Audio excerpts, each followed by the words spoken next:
No último vídeo eu falei um pouco sobre a diferença entre temperamentos, signos, horóscopo e astrologia, que são áreas de conhecimento bem diferentes. E nesse vídeo eu quero aprofundar um pouco mais, assim como tinha falado no anterior, que desejo aprofundar sobre esse tema porque está muito em alta. Muitas pessoas falam ainda sobre os signos, sobre o horóscopo e ainda acreditam e tendem a divulgar sobre esse conhecimento da astrologia. Então, qual é a minha opinião sobre este assunto, sobre os signos, astrologia e horóscopo?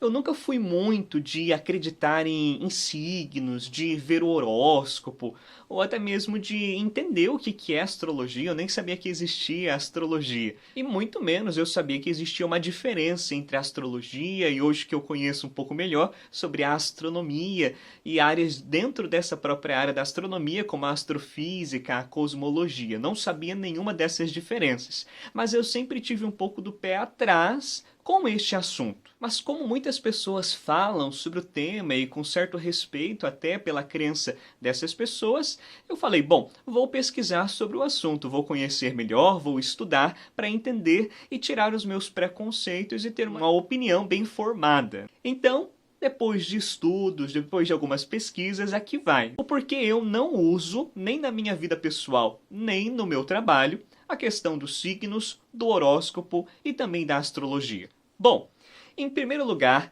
é porque este conhecimento da astrologia, dos signos e do horóscopo ainda se baseia num conhecimento muito antigo, baseado nos conhecimentos ali de Ptolomeu, mais ou menos 170 depois de Cristo, que é um conhecimento geocêntrico, que se propõe a acreditar que a Terra é o centro do sistema solar e que tudo gira ao entorno da Terra. Inclusive o Sol giraria em torno da Terra e todos os demais planetas.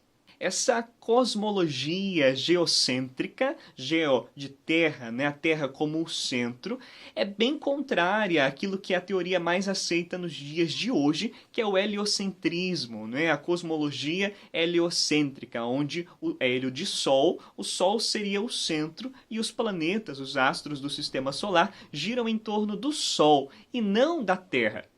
Ainda nessa visão de Ptolomeu, são considerados no sistema solar apenas 7 planetas, dentre eles o Sol como um planeta, girando em torno da própria Terra.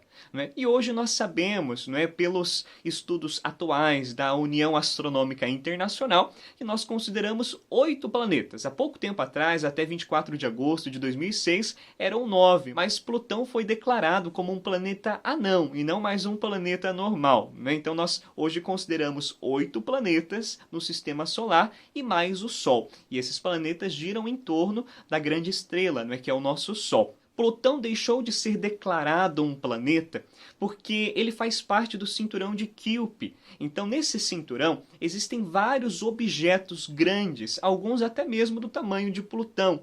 Lá, nesse cinturão de Kuiper, existem 5 planetas anões. Desses 5 planetas anões, são considerados também Plutão. E por isso ele vai ser e está retirado, né, nessa nova reclassificação, está retirado entre os planetas normais. Então agora ele faz parte junto com os demais planetas anões. Então é Plutão, Orcus, Almia, Quaoar e Makemake. Não sei se é exatamente assim que se pronuncia, mas são esses 5 planetas anões dentro do cinturão de Kuiper, onde existem vários outros objetos grandes também, que também não são considerados planetas. Em segundo lugar, nós sabemos que os compartimentos do zodíaco, as casas de horóscopo, elas são apenas imaginárias, não é? Uma forma de se ver tudo aquilo e se dividir imaginariamente, porque não existe uma divisão correta em nada que determine essa divisão, né? Pelo contrário, nós sabemos que hoje muitos usam os 12 signos, mas pelo contrário nós sabemos que há uma nova compartimentação onde existem 13 divisões. Aliás, mais ou menos assim, né? Nós sabemos de 88 constelações, no entanto, 13 constelações passam pelo ciclo eclíptico. né? Que é o ciclo onde o Sol é a linha imaginária que nós vemos o Sol girando, né? Que nós vemos o caminho que o Sol faz. Que o Sol faz, entre aspas, né? Que nós fazemos ao redor do Sol. Desde 1952, já se passou a utilizar as 13 divisões de constelações aí do zodíaco, mas não foi atualizada para os astrólogos, para muitos não utilizam, que seria a 13ª chamada como Ofiuco, ou cobra, ou serpentário. Além de ser bem imaginário, essa divisão de casas de 30 graus, não é? Somando aí 360 graus, que seria o zodíaco, é bem arbitrária, porque não é uma perfeita divisão, né? Existem formas diferentes e pode ser dividido de várias formas. Então essa é uma divisão imaginária que hoje se tem, né, e cada um vai interpretando de alguma forma. Então é bem arbitrário e não dá para dizer que é exatamente assim. Muitos astrólogos dizem que essa nova reclassificação, nova reorganização em 13 separações, 13 constelações, não seria nada de negativo, porque eles dizem assim que alguns vão dizer que a influência, a interferência não vem sequer dos astros, mas pelo contrário, não seria dos signos que vem, ou não seria da constelação que vem essa influência, essa interferência, mas para alguns astrólogos seria de forças cósmicas, né, misteriosas, ocultas, que influenciam o comportamento humano. Aí, mais uma vez, deixando um critério de imaginação, né, um critério de crença, mesmo que religiosa, uma crença como dos povos antigos, como dos caldeus, dos povos babilônicos, que viam nos astros uma influência e determinação daquilo que aconteceria na vida deles. Dessa forma, então, mais uma vez se confirma que esse conhecimento está baseado em mitologias antigas, mitologias dos povos babilônicos, dos povos do Império Romano Antigo, enfim, de mitologias que vão colocar até mesmo, né, como desde antes, nossos planetas vizinhos que carregam nomes de deuses pagãos, né, de deuses como Júpiter, como Saturno, Urano, Netuno, né, e dentro destas crenças, se acredita que eles têm algum tipo de influência, ou se não os próprios planetas, os próprios astros, mas sim, nem sequer as constelações, mas sim as forças cósmicas, né, misteriosas e que não teriam algum tipo de explicação razoável para isso.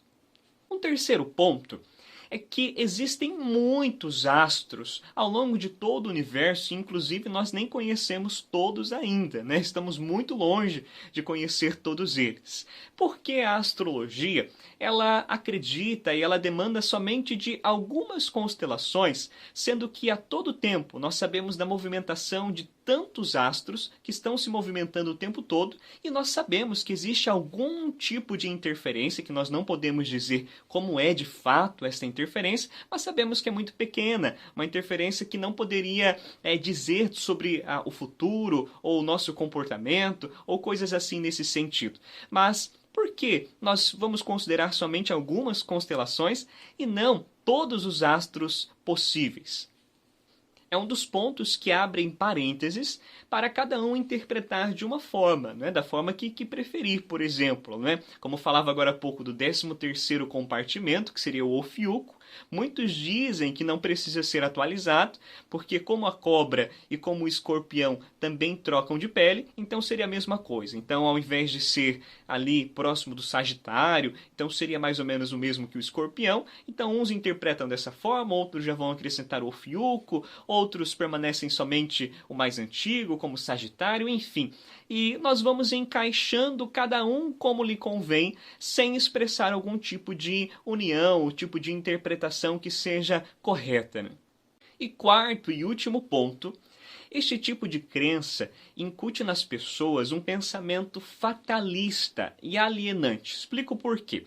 Fatalista porque seria determinado por forças para além de nós, então nós nos ausentaríamos da nossa própria responsabilidade para colocar a culpa nas forças cósmicas, como se elas nos controlassem como uma espécie de marionete, né? E alienante porque muitas vezes nós colocamos esta confiança, esta crença naquilo que se diz